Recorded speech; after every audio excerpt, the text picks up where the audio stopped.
Hello दोस्तों, स्वागत है आपका डीएन मीडिया में। दोस्तों आज मैं आपके साथ एक्सप्लेन करने वाली हूँ 2004 की एल्फी मूवी को। जी हाँ,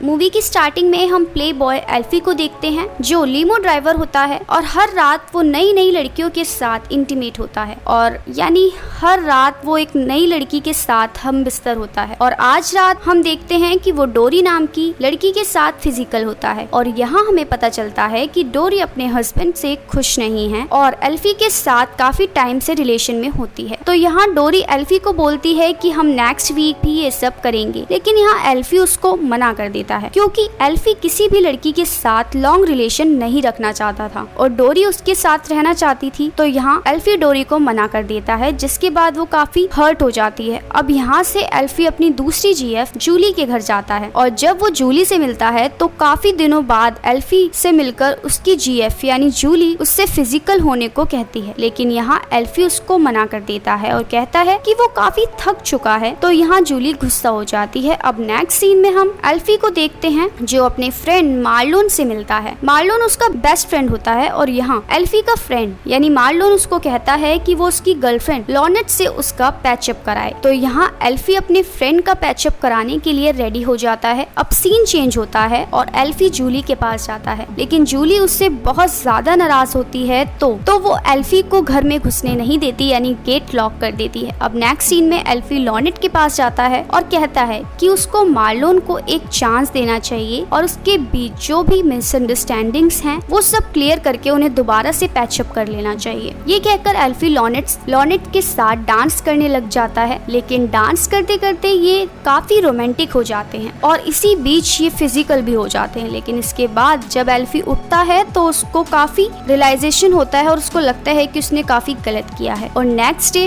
हम देखते हैं कि मार्लोन एल्फी से कहता है कि लॉनेट मार्लोन को एक चांस देने के लिए रेडी हो चुकी है। ये जानकर एल्फी को काफी अच्छा लगता है तो वो उस रात जो भी हुआ वो सब भूल जाता है। गाइस, अब नेक्स्ट डे एल्फी की जीएफ जूली के बेटे का बर्थडे होता है तो एल्फी उसको सेलिब्रेट करने के लिए उसके घर जाता है, लेकिन वो जूली को किसी और आदमी के साथ देखता है तो वो वहाँ से चला जाता है काफी हर्ट होकर। अब नेक्स्ट सीन में लॉनेट एल्फी को बताती है कि वो प्रेग्नेंट और उसको ये नहीं पता होता कि वो बच्चा उसका है या फिर मार्लोन का। तो यहाँ एल्फी लॉनेट को अबॉर्शन करवाने की सलाह देता है। अब कुछ दिन बीत जाते हैं और लॉनेट और मार्लोन दूसरे शहर में शिफ्ट हो जाते हैं। अब नेक्स्ट सीन में एल्फी रोज की तरह रात में एक नई लेडी लिज से मिलता है और वो उसको पटाने के लिए उसको अपना नंबर देता है। अब नेक्स्ट डे एल्फी नई लड़की निक्की से मिलता है जो उसको काफी पसंद आती है और वो उसके साथ रिलेशनशिप में आ जाता है, लेकिन कुछ दिन बाद इनके बीच भी लड़ाइयाँ शुरू होने लगती हैं। तो एल्फी निक्की के साथ भी ब्रेकअप कर लेता है और खुद को काफी अकेला पाता है। तो वो मार्लोन और लॉनेट से मिलने के लिए जाता है और वहाँ जाकर उसको पता चलता है कि लॉनेट ने अबॉर्शन नहीं करवाया था और गाइस जो वो बच्चा था वो एल्फी का ही था। अब ये जानकर और उस बच्चे को देखकर उसको काफी बुरा फील होता है और उसे ये भी पता चलता है कि मार्लोन को ये सब पता है। तो मार्लोन जब घर पर आता है तो वो एल्फी को देखकर काफी गुस्से में होता है और उसे खरी खोटी सुनाने लगता है और उसको वहाँ से तुरंत जाने के लिए कहता है। दोस्तों अब एल्फी काफी गिल्टी फील कर रहा होता है और एक ब्रिज पर जाता है और वहाँ से हम देखते हैं डोरी गुजर रही होती है। तो एल्फी उससे माफी मांगता है और उसको बताता है कि उसके साथ कुछ अच्छा नहीं हो रहा। तो डोरी उसको बोलती है कि इन सब चीजों की वजह वो खुद है, इसके बारे में उसे सोचना चाहिए कि वो अपने साथ और दूसरों के साथ क्या क्या कर रहा है। और इसी के साथ इस मूवी का यही एंड हो जाता है। तो गाइज एंड में वो अकेला इसलिए हो जाता है क्योंकि वो खुद ही किसी को सीरियसली नहीं लेता। तो गाइज आपको ये मूवी कैसी लगी प्लीज कमेंट सेक्शन में कमेंट करके जरूर बताएं और आपको एल्फी का कैरेक्टर कैसा लगा ये भी।